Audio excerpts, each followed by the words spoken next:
Beneficios de utilizar antibióticos como promotores de crecimiento en granja. ¿Qué son los antibióticos?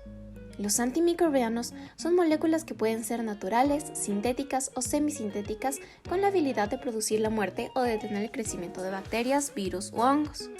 Los antibióticos son un subgrupo de antimicrobianos que combaten a las bacterias. Son un grupo heterogéneo de sustancias que tienen una acción específica sobre alguna estructura o función del microorganismo con el objetivo de disminuir o controlar la propagación de estos para que el sistema inmunológico pueda eliminar lo que queda de ellos por sí solo. Los antibióticos pueden dividirse en bactericidas, que es cuando se lleva a cabo la lisis o muerte bacteriana, y en bacteriostáticos, que es cuando se impide el desarrollo o proliferación bacteriana sin destruir por completo a las células. Los antibióticos son muy usados en diferentes tratamientos de enfermedades, tanto de animales como de humanos, porque permiten combatir con las bacterias causantes de estas. Sin embargo, el uso exagerado o inadecuado de estas sustancias ha creado resistencia en los microorganismos, evitando que los antibióticos puedan actuar contra ellos. ¿Por qué las personas usan los antibióticos como promotores de crecimiento en animales de granja? A finales de los años 40 se observó que las aves alimentadas con productos de fermentación con residuos de clortetaciclina mejoraban su desarrollo. Este factor de crecimiento lo poseían varios antibióticos para diferentes animales, y se comprobó que les permitía ganar un 5% de peso.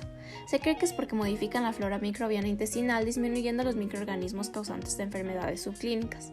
Es por eso que desde los años 50 se empezaron a añadir pequeñas dosis de antibióticos a los animales de abasto para mejorar las producciones, sin tomar en cuenta que aquellas bacterias podrían desarrollar resistencia. Y a pesar de que han salido muchos estudios acerca de los problemas que están causando su uso con respecto a la resistencia bacteriana, todavía no han prohibido su uso en los animales.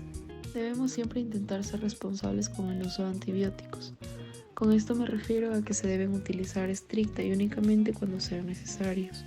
Y debemos además asegurarnos de que el antibiótico que estamos utilizando es el que va a funcionar con ese tipo específico de infección. A esto se le conoce como el uso juicioso. Para poder tener un uso juicioso con los antibióticos debemos hacernos antes unas preguntas. ¿Es necesario? ¿Cuál es el indicado? ¿Qué cantidad? ¿Con qué frecuencia? ¿Y durante cuánto tiempo? Una vez que determinamos que sí es necesario utilizar antibióticos, debemos primero ver qué antibiótico es el indicado y debemos asegurarnos de calcular la dosis necesaria correctamente, ya que utilizar menor o mayor dosis puede ser contraproducente.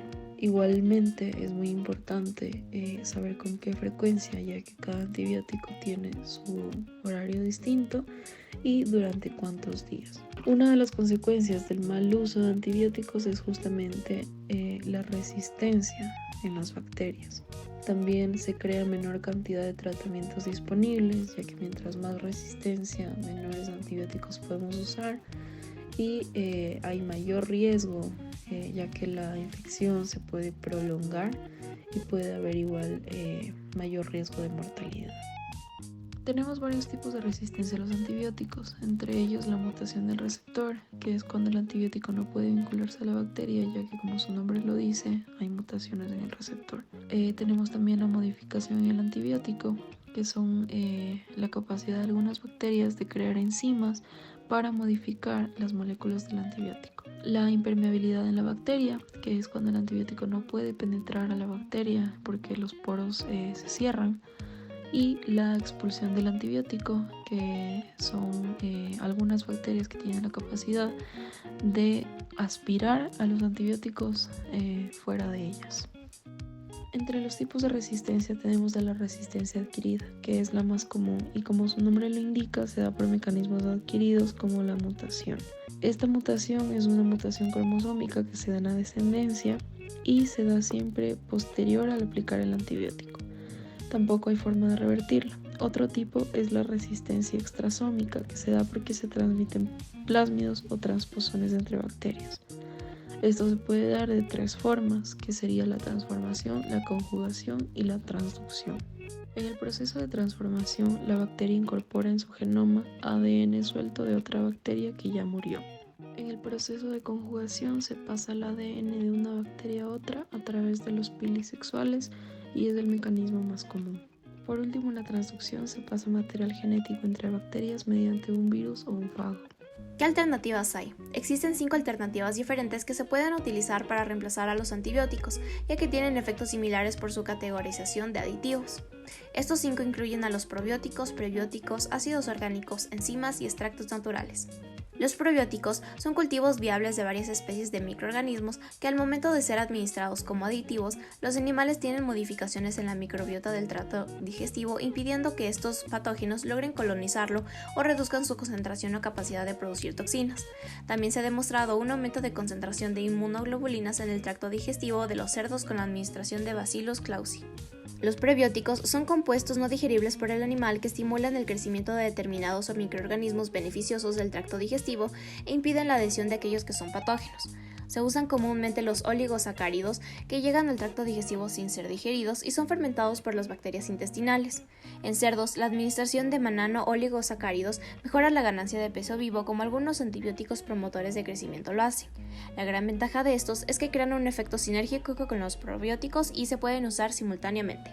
Las enzimas son proteínas que catalizan reacciones bioquímicas específicas. Estas actúan a nivel del sistema digestivo eliminando factores antinutritivos de los alimentos, aumentando digestibilidad de determinados nutrientes, complementando la actividad de enzimas endógenas de los animales y reduciendo la excreción de ciertos compuestos. En rumiantes, las enzimas fibrolíticas y proteolíticas mejoran la absorción de nutrientes, sobre todo de fibra.